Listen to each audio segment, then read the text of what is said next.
Welcome to another presentation from the Filmmakers Legal Clinic at the Cardozo School of Law.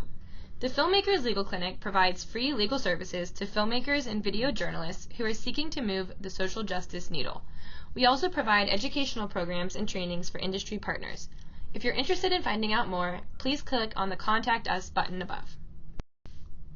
There is no more fundamental set of legal concepts to the work that you'll do as a filmmaker than an understanding of the basics of copyright law. With that, let's dive right in. We'll spend a little bit of time providing an overview of copyright law to give you the big picture, think through how we balance competing interests while protecting creators, talk about the protections that are available to you and defenses if you are accused of violating someone else's copyright. A basic understanding of these concepts is essential to your work, and there is much to explore, which we will beyond this module. So what is copyright? The idea that someone could create property and own it and monetize it by using their intelligence and creativity was mind-blowing at the time it was created, when wealth was concentrated in those who had access to real property. You will invest an enormous amount of effort, time, money, and other resources into creating your work. It is absolutely imperative that at each step of the way, you make sure you're taking the appropriate steps to protect your work. It's a really common intuition that copyright law exists as such in order to protect the artists and creators of the work. It's a protective statute that grants these creators rights, and therefore the policy is meant to protect them. That is obviously a very significant element of the work that the law does, but that's not the whole picture. The law does protect creators, but as a means of really safeguarding the public's interest in receiving the works, and to ensure continued access to new ideas and expressions in art. With this policy goal in mind, some of the intricacies of the law make a little more sense, and we'll understand a little bit better the balance of the law that we'll be talking about throughout this presentation. So, again, an important frame for understanding how competing interests play themselves out in copyright law is to understand how the various interests are balanced against each other. Copyright law aims to balance competing ideals. We both want to allow the public to have access to created works, and we want the author, creator, and inventor to be able to control who gets to enjoy that work and to charge money for that access if they want to. We try to balance access with control. We want to balance the ability to say what you want with the ability of others to control their work. An important and fundamental principle that copyright law is trying to achieve is the idea that the public will have access to both ideas and expressions of those ideas while allowing the creators of the expressions of those ideas some amount of control. While we would love to believe that all creators would happily make art for free, that's not feasible. In fact, what we at the Filmmakers Legal Clinic often see are filmmakers who undervalue the importance of being able to monetize their work. They just want to have others see and experience the work. That's just fine if you're independently wealthy, but most of us need to work for a living. Remember that if you're compensated for your work at a rate that feels fair to you, you're more liable to be able to continue to stay in filmmaking. The world has an interest in your long-term ability to make art. If your work could be copied or used without any compensation, there would likely be less of it in the world, which is not ultimately in everyone's best interest. And there's another question of balancing. Often, in order to say what we want to say, we need to utilize someone else's work. But the thing we want to say, be it a critique, a parody, or otherwise, might not be the thing that they want us to say with their work. So the law also works to balance an absolute bar on using the work of others against our interest in creating something new from it. We often forget that the right to own the work that you create is a constitutional right enshrined in the Constitution. The principle that you own what you create was considered so fundamental to the Founding Fathers that they put it right in there. The Constitution explicitly grants Congress the power to give creators exclusive rights. Article 1, Section 8 says Congress has the power to promote the progress of science and the useful arts by securing for limited times to authors and inventors the exclusive right to their respective writings and discoveries. Congress can create and give copyrights. We're going to skip right now over the question of what's a useful art. But the Constitution also demands that Congress make no law abridging the freedom of speech. And sometimes, if I can't use copyrighted material in my expression, arguably my speech has been abridged by those same rights that Congress granted. Balancing these two demands has really been a challenge ever since. Our First Amendment right to speak against copyright protections. Those two things often bump up against each other. We have a right to say what we believe and want to say, and sometimes the only way we can do that is to quote or copy something that someone else owns. The Copyright Act articulates a concept of fair use, which we'll talk about a little bit more, that helps create a valve in balancing these two competing values. More on that later. Right here, it's important to note that some things automatically get a copyright and other things never can. We'll move right on to that now. So what always gets copyright protection? The Copyright Act tells us that in order to receive copyright protection, a work must meet a few criteria. First, it must be an independent creation. It must be your original work, not copied. Second, it must be fixed in some way. Note that an oral pitch is not fixing the work. You have to place it in some sort of tangible medium. Write it down, film it, record it in some way. It cannot be a fleeting expression. Third, we must be able to absorb it, so a disappearing ink note is less likely to get copyright protection. The work must be tangible to us in some way. All of this together adds up to the requirement that the work be an original work of authorship, fixed in a tangible medium of expression. When you've got that, the work automatically gets a copyright. So for an example, you're doodling in your journal at night and you write down a poem but don't show anyone. That has a copyright and you're the owner. If anyone found your journal and copied your poem, they would have infringed your copyright. If you're riding the subway and you come up with a song and sing it out loud on your way home, the guy sitting next to you hears it and he writes it down. Now what? Arguably, the guy that wrote it down owns the copyright. Now, there are some obvious questions of authorship in the second example, but not questions you want to argue in court. So make sure that you fix your work in a tangible form as soon as you're able and before someone else does. Now, what never gets copyright protection? Some things never get a copyright. Any idea, procedure, process, system, method of operation, concept, principle, or discovery can never be copyrighted. Why not? Because of the public interest that we talked about earlier. That's what copyright is concerned with. And granting an exclusive right in an idea versus the specific expression of that idea tips the balance too far and stops benefiting the public at large. This can be a tricky concept. So let's take an example from film. There are some very general standard plot lines, such as rags to riches, boy meets girl. This cannot be copyrighted. They're ideas. But the specific expression of that plot, like Coming to America or Aladdin, can be copyrighted. That's something to watch for and think about when you pitch a work. Make sure to fix it, write it, film it, and do that in detail, not in broad strokes. All of this together adds up to the idea-expression doctrine, which says that an idea has to be expressed in some sort of way in order to receive protection. This makes sense. Think of a pitch.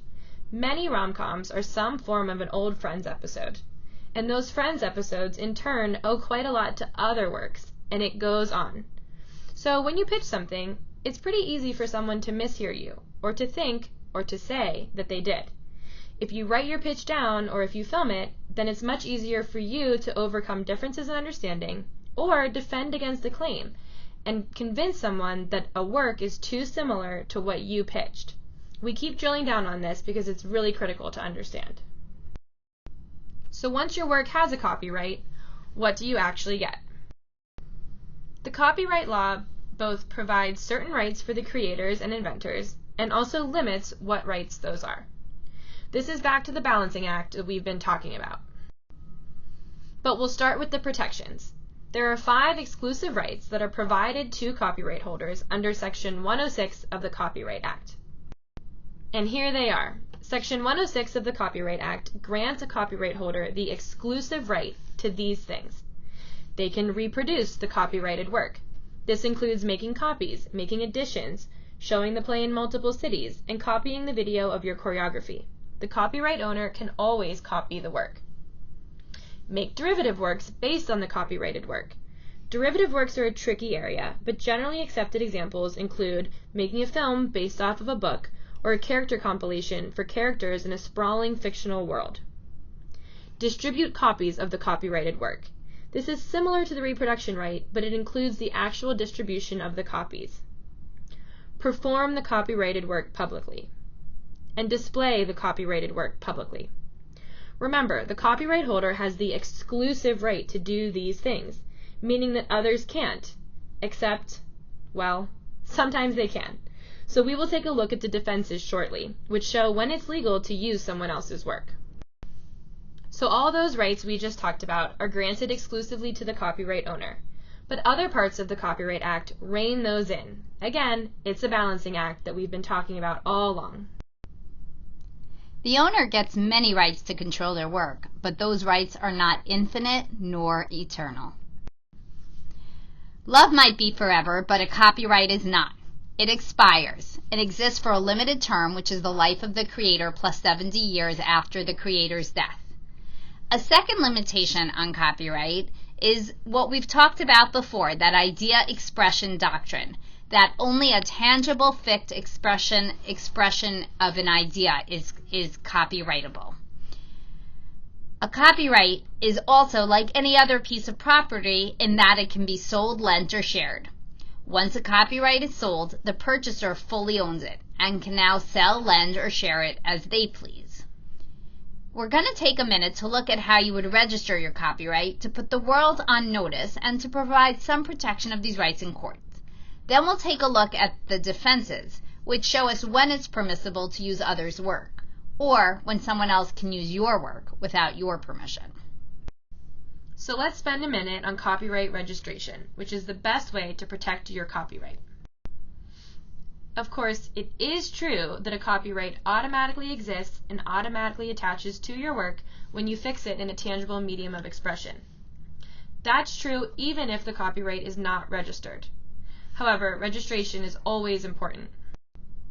Registering your copyright is really not that difficult, and it helps you assert your rights and protect your work. We really want to encourage very seriously for you to register any copyright that you have. If the copyright automatically exists, why is registration so helpful? Well, in recent years, it's only become more and more necessary. Registration puts others on notice about your copyright. And if they're on notice and still infringe your copyright, then you can receive higher damages. Most importantly, registration is now required to sue to enforce your copyright. Really, courts have taken the view that somebody infringing your copyright should have noticed that what they're doing is wrong. A little nuance. The copyright need not be registered at the time of the infringement, although that's evidence for notice and will help your case. But the holder will have to get it registered before she can proceed with suit for that infringement. Moreover, if it's registered prior to suit, the holder may be entitled to statutory damages and attorney's fees that they would not be entitled to if the right wasn't registered at the time of the infringement. Again, this is all about putting others on notice of your rights. So go ahead and do it now. Here's how. In order to register your copyright, go to the Copyright Office's website, www.copyright.gov. Fill out an application, pay a pretty small fee, and submit a non-returnable copy of your work. You can do the whole thing online, and it's not very complicated. What if you're accused of infringing on someone else's copyright? Are there ways you can use copyrighted work in your own work legally? Again, always keep in mind that it's a balance. Copyright law gives owners exclusive rights, but other sections limit those rights, reining in the protections to create a balance. There are legitimate uses for work that might otherwise be subject to copyright protection. You want to understand and utilize these carefully, both from a legal and an ethical perspective. Just as you wouldn't want someone else to use your stuff if they couldn't, you want to be careful to understand the limits of what you can use from someone else. There are some works that are considered to be in the public domain, meaning they are available for all to use, and they fall outside of the protection of copyright entirely. Works can fall in the public domain for a number of reasons. Works by the U.S. government, for example, belong to all of us, and they're in the public domain. Older works, where the copyright has lapsed, are also in the public domain. Remember, we talked about the term of a copyright being the life of the author plus 70 years. Well, the actual term has shifted over the years, but copyright has never been eternal. Remember, we also talked about the idea-expression doctrine? Well, common ideas or plot lines, those cannot be copyrighted and therefore are in the public domain. They simply fall outside of copyright protection. Works in the public domain, no matter how they got there, can be freely used by creators without any concern of copyright infringement. The public domain can create a wellspring of activity, getting new viewers and users access to the work, especially as protections expire on older works. Here's a fun example. Old films or shows often have everyone singing for "He's a Jolly Good Fellow" at birthday parties, because that was in the public domain and "Happy Birthday" wasn't. But after a bit of complicated history, "Happy Birthday" entered the public domain in 2016, so happy birthday to all. Another example, the 1947 classic movie "It's a Wonderful Life" entered the public domain in 1975 because of a failure to properly renew the copyright. Upon its original release in 1947, the film was actually a flop, but when it entered the public domain, it could be shown for free, and TV networks did just that. And of course, they did it quite a bit, making it the holiday classic that it is today. Simply put, even if a work originally has a copyright, after the copyright expires, the work enters the public domain and is no longer protected. Of course, some corporations like Disney have creative ways and lots of lawyers to keep their copyrights evergreen. Fair use is the area of copyright law that filmmakers are usually most interested in, and for very good reason. If archival footage or other materials are used pursuant to a fair use exception, it can be used without license or permission of the copyright owner. A fair use of the work is not an infringement. It's important to understand that there is no bright line test that allows something to be considered fair use or not. Rather, a determination whether a particular use of copyrighted material is fair use requires an analysis of 4 factors and determining how the use falls out on balance after looking at these factors. So let's now turn to those. Here are a look at the 4 factors that lawyers and courts, when the dispute isn't resolved, use in determining whether the use was fair. This is a balancing test explicitly provided for by Section 107 of the Copyright Act. Fair use is both complicated and very important to your work. This topic is covered more in depth in another module called Fair Use, but let's go through a quick overview now. First, the purpose and character of the use. The major question to consider here is if the copy was transformative of the original. You also want to think about if the copy was commercial in nature or being used for an educational or nonprofit purpose. This first factor, purpose and character, focuses on the new use, on the new work, not the older copied one. The more transformative, the more likely the use is fair. The less commercial, that will also help lean in that direction. The second factor is the nature of the copyrighted work. This second factor looks more at the original work, the one whose copyright is being claimed to be violated. Important considerations at looking at the original work was the original work creative or factual? Creative works get more protection, less creative works get less. So is it closer to Star Wars, very creative, or closer to a news clip, less creative? Was the first work published? If so, the protection is less. The third factor, the amount and substantiality of the portion used, is both a qualitative as well as a quantitative analysis. Consider the essence of the copyrighted work. Does the portion you're using qualitatively seem to capture the full essence of the original? Is it a very large amount quantitatively? If so, less likely that it's permissible. The less you use qualitatively and quantitatively, the more likely it will be that the use is fair. And things like parody and satire are highly protected. That's what all of late night TV is about. This highlights in a way how the 4 factors are a balancing act. A parody may use the essence of the work, right? So not doing so well on this third factor, but be utterly transformative, thereby really doing well on the first factor. That's the way you might want to think about this analysis.